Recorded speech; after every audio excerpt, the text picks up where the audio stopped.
My father-in-law shook my hand at dinner and said, "Thanks for taking care of my daughter all these years. Now it's time for a real man to step in." He gestured to her ex-boyfriend. The family clapped. I stood up, grabbed my coat, and said 3 words that made him collapse. The restaurant went quiet when Richard stood up. 20 family members turned to watch. Forks suspended mid-bite, wine glasses frozen halfway to lips, conversation dying like someone had hit a mute button on the entire private dining room of Carmine's Italian restaurant. "Marcus," Richard said, gripping my hand too hard across the table. His palm was sweaty. His smile was predatory. "You've been a decent placeholder, a safe choice while Claire figured things out. But my daughter deserves better." My wife stared at her plate. Chicken marsala, barely touched. She wouldn't look at me, wouldn't meet my eyes. "I'd like to introduce everyone to Derek." Richard gestured to the man beside him. Tall, late 30s, expensive suit, the kind of smile that said he'd never heard the word no in his life. Claire's first love, the one that got away. Derek stood up, extended his hand to the table like he was accepting an award. The family started clapping, actually clapping. My mother-in-law was dabbing at her eyes with her napkin like this was some kind of heartwarming reunion scene. "Derek's back from California," Richard continued, his voice carrying that particular authority of someone who'd spent 30 years as a corporate executive and expected everyone to listen when he spoke. "Made partner at Morrison & Steele, finally ready to settle down, finally ready to give Claire the life she deserves, the life she should have had." My mother-in-law, Patricia, 58, real estate mogul, woman who measured worth in square footage and zip codes, nodded vigorously. "We always hoped they'd work it out. Some people are just meant to be together." Claire's sister Amanda raised her glass, 26 years old, Instagram influencer, never worked a real job in her life. "To second chances, to true love finding its way back," everyone toasted, crystal glasses clinking. Champagne I'd watched Richard order, Dom Perignon, $400 a bottle, 3 bottles for the table, everyone except me and Claire. I sat there with my hands in my lap, my own wine glass untouched, watching my marriage dissolve in front of 20 witnesses who seemed thrilled about it. "What is this?" I asked quietly. Richard sat down, smoothed his tie. "Hermes, probably cost more than my monthly car payment." "It's an intervention, Marcus, an overdue conversation. You're a nice guy, really. We all like you, but nice doesn't pay for private schools, nice doesn't buy lake houses, nice doesn't secure a future. We've been married 7 years, I said, and you've been struggling for 7 years. Richard's voice was gentle now, pitying, like he was explaining something simple to a child. "Still renting that apartment in Queens, still driving that 12-year-old Honda Accord, still working that middle management position at, what is it, a tech company? Something with software? I'm a project manager." "Right, project manager." He said it like it was janitor. "Look, Marcus, we appreciate what you've done. You stepped up when Derek left. You gave Claire stability when she needed it. But now it's time for her to have more than just stability." Derek leaned forward, elbows on the table. "No offense, man, but Claire and I have history, real chemistry, the kind of connection you can't manufacture. We grew up together. We understand each other." "Then why did you break up?" I asked. I was 25 and stupid. Thought I needed to explore other options. Thought the grass might be greener. Derek shrugged. "Spent 10 years in California realizing I'd left the best thing that ever happened to me back in New York. I'm not making that mistake twice." Claire finally looked up. Her eyes were red, mascara slightly smudged. She'd been crying before dinner, before we'd even arrived. "Say something," I told her. "My parents think," she started, her voice barely above a whisper. "I don't care what they think." "What do you want?" She glanced at her father, at Derek, at her mother, at her sister, at the whole table watching like this was dinner theater they'd paid for. "I want what's best for our family," she whispered. Our family. We didn't have kids. She meant her family, the Hartfords. Old money, old values, old expectations. I stood up, grabbed my coat from the back of my chair, my North Face jacket, 5 years old, still perfectly functional, but definitely not designer. "Where are you going?" Richard demanded. "Away from people who think love has a price tag. Sit down, Marcus. We're not done here. We need to discuss the logistics, the timeline. Claire's attorney will need to—" "Yeah," I said, cutting him off. "We are done." I looked at Claire, really looked at her, at the woman I'd married 7 years ago in a small ceremony in Central Park because she'd said she didn't want anything extravagant. The woman who'd cried when I proposed with my grandmother's ring because she said it meant more than any diamond I could buy. The woman who was now sitting at a table full of people auctioning her off to her ex-boyfriend. "You coming?" I asked. She looked at Derek, at her father, at her whole family tree of expectations and inheritance and social climbing. "I need time to think," she said. "Take all the time you want." I pulled out my phone. iPhone 13, not the newest model, not the Pro Max, just the regular one. Opened my banking app, the one I checked every morning, the one Claire had never asked about, never wondered about, never cared enough to investigate. I turned the screen toward Richard. "What's this?" he asked, squinting at the numbers. "My portfolio, the one Claire knows about." His eyes scanned the screen, the balance at the top. His face went pale, then red, then white again. That's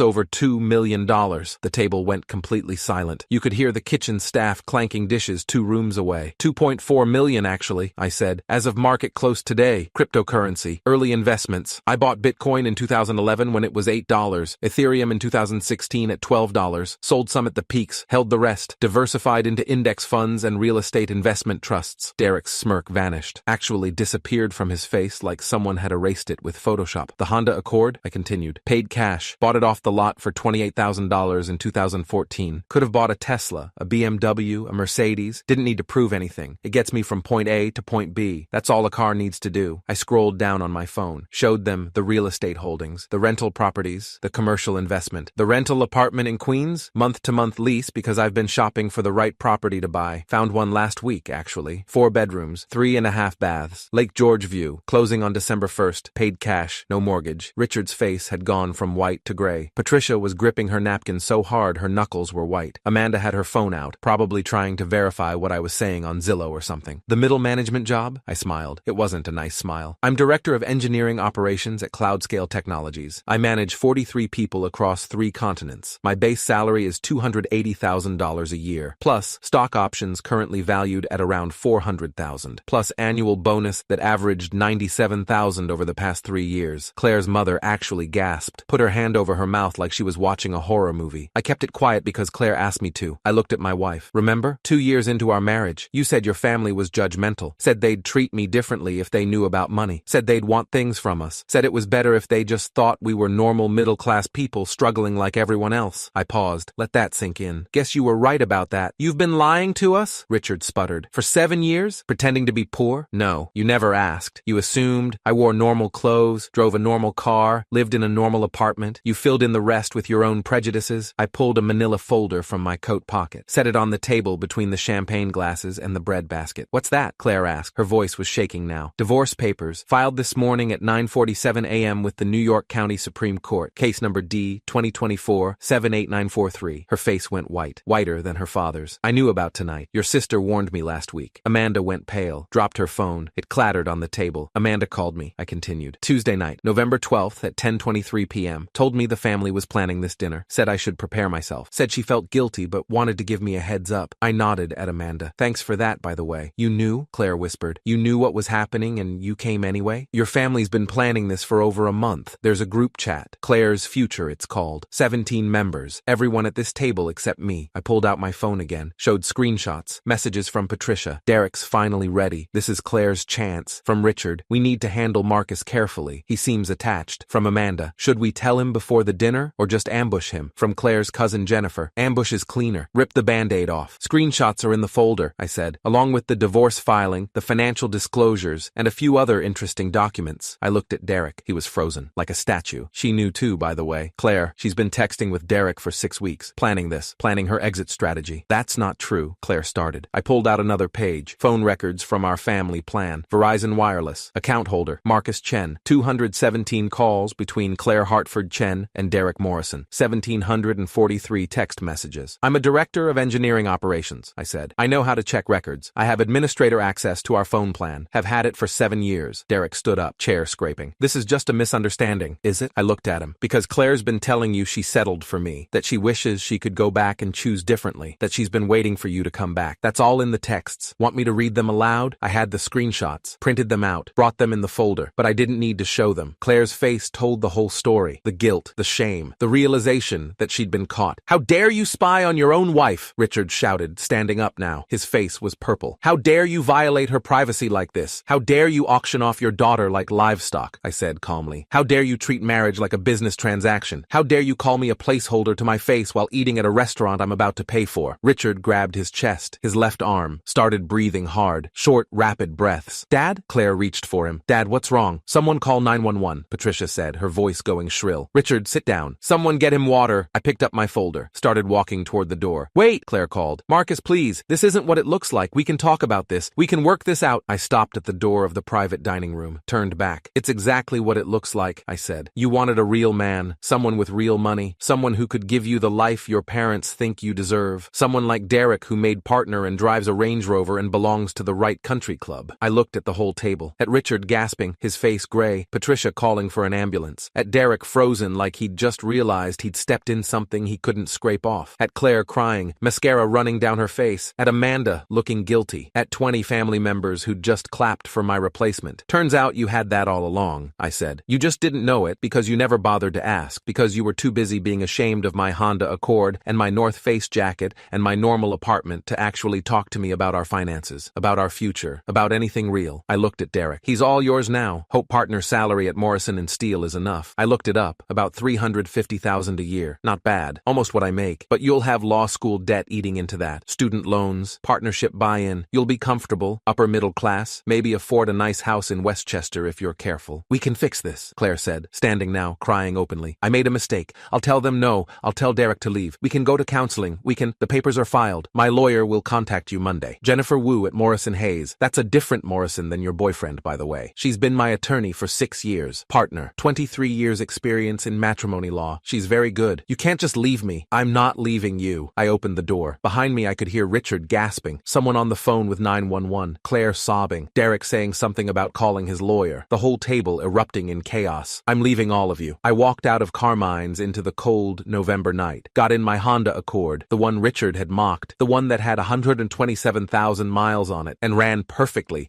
because I actually maintained it. Drove to the Marriott Marquis in Times Square where I'd booked a room for the week. Suite, king bed, room service, $400 a night, paid cash. My phone started ringing before I even got to the hotel. Claire, 37 times. Amanda, Patricia, Claire's cousin Jennifer. Numbers I didn't recognize. Probably other family members getting my contact info from Claire's phone. I ignored all of them. Checked into the hotel. Ordered a steak from room service. Watched the city lights and felt absolutely nothing. 3 days later, Jennifer Wu called me Monday morning at 9:15 a.m. Marcus, it's Jennifer. Claire's attorney contacted us. Michael Brennan from Brennan & Associates. He wants to negotiate. What's there to negotiate? He's claiming you hid assets during the marriage, that you committed financial fraud, that Claire is entitled to half of everything under New York equitable distribution law. I laughed. Actually laughed. Tell him to read the prenup. What prenup? The one Claire and I signed before we got married. Page 17, paragraph 4. All assets acquired prior to marriage remain separate property. All cryptocurrency holdings, investments, and real estate acquired with funds predating the marriage are explicitly excluded from marital property. Silence on the line. Marcus, you never told me about a prenup, because you didn't need to know until now. It's in the safe deposit box at Chase. Box 447. I'll send you the key and authorization. Did Claire read this prenup? Her attorney did. Mitchell Saunders. He's retired now, but he reviewed it line by line. Explained it to her. She signed it willingly. We have his notarized statement confirming she understood the terms. Jesus, Marcus, when did you do this? 7 years ago. Before the wedding. Her parents insisted on it, actually. They wanted to protect their future inheritance from me. Wanted to make sure if we divorced, I couldn't claim any Hartford family money. I could hear Jennifer typing. So they drafted a prenup that protected them, and accidentally protected you. Irony's a bitch. What about assets acquired during the marriage? Joint checking account has $14,000. She can have half. The apartment is a rental, no property rights. My car was bought before marriage. Her car, the BMW, was a gift from her parents, not marital property. We have no kids, no shared real estate, no shared investments. What does she get? $7,000 and whatever personal items she wants from the apartment. I'll keep the furniture since I bought it before we met. Her lawyer is going to argue you committed fraud by hiding your wealth. I didn't hide anything. I just didn't brag about it. There's no legal requirement to disclose your net worth to your spouse's family. She had full access to our joint account. She could have asked to see my personal accounts at any time. She never did. This is going to get ugly. It already is. Richard had a heart attack at the restaurant. He's in Mount Sinai. Stable condition, but they're keeping him for observation. I heard. Claire's blaming you. Of course she is. 2 weeks later, the divorce mediation was scheduled for November 28th. Conference room at Morrison Hayes. Jennifer Wu on my side of the table. Michael Brennan and Claire on the other side. Claire looked terrible. Pale. Thinner. Dark circles under her eyes. She'd been staying with her parents since the dinner. Richard was out of the hospital but on medical leave from his executive position. Doctor's orders. Reduce stress. Change diet. Exercise more. Consider early retirement. The heart attack had been mild, but it was a warning. Let's get started, Brennan said. Mid-50s, expensive suit, reputation for being a shark in divorce proceedings. My client is willing to waive her claim to the cryptocurrency holdings and premarital investments in exchange for a lump sum settlement of $750,000. Jennifer didn't even blink. No, Ms. Wu, your client hid significant wealth. My client disclosed all assets as required by New York law in the financial affidavit filed with the divorce petition. He was under no obligation to brag about his success to his wife's family. Mrs. Chen had full access to marital finances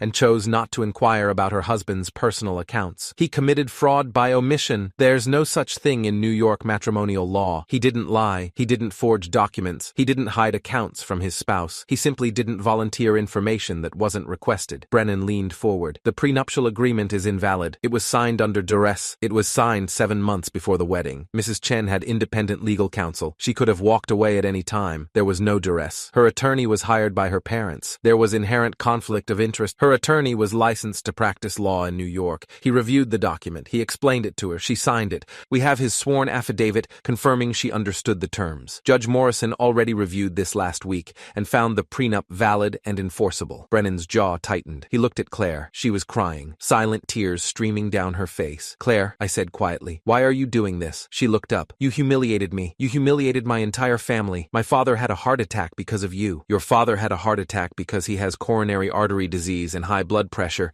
and he got upset. I didn't cause that. His lifestyle and his genetics did. You stood there and showed everyone our private financial information. Your family was literally auctioning you off to your ex-boyfriend. You'd been planning this for weeks. You'd been texting Derek for 6 weeks. What was I supposed to do? Sit there and accept it? You could have talked to me privately. Would you have listened? Would you have chosen me over them? I leaned forward. Be honest, Claire. If I'd pulled you aside that night and asked you to leave with me, to tell your family no, to choose our marriage, would you have done it? She looked at her hands. Didn't answer. Couldn't answer. That's what I thought. The divorce was finalized on January 12th. Judge Patricia Morrison, no relation to Derek, ironically, reviewed the prenup, the financial disclosures, the evidence of Claire's affair with Derek, ruled that the prenup was valid, that the marriage was irretrievably broken, that Claire was entitled to $7,000 from the joint account and her personal possessions. Nothing else. No alimony. No split of my investments. No claim to my cryptocurrency holdings or real estate. Claire's lawyer filed an appeal. It was denied. Claire moved in with Derek 2 months later. They got engaged in March. I heard about it through Amanda, who'd reached out to apologize and stayed in touch. They're not happy, Amanda told me over coffee in May. Derek's student loans are crushing them. His partnership buy-in was $200,000. They're living in a 1-bedroom in Hoboken. Claire's working now, first job in 7 years. Paralegal, makes $45,000 a year. Good for her. Everyone should work. She realizes she fucked up. She won't say it out loud, but I can tell. She thought Derek was the golden ticket. Turns out partner at a law firm isn't the same as being a millionaire. Being a millionaire isn't the same as being happy either. Are you happy? I thought about it. About the house I'd bought on Lake George. About the quiet mornings drinking coffee on the deck. About the life I'd built without having to pretend to be less successful than I was. About not having to hide who I was to make other people comfortable. Yeah, I said. I think I am. 1 year later, I ran into Richard Hartford at a charity gala in Manhattan. Cancer research benefit. I donated $50,000. He was there with Patricia,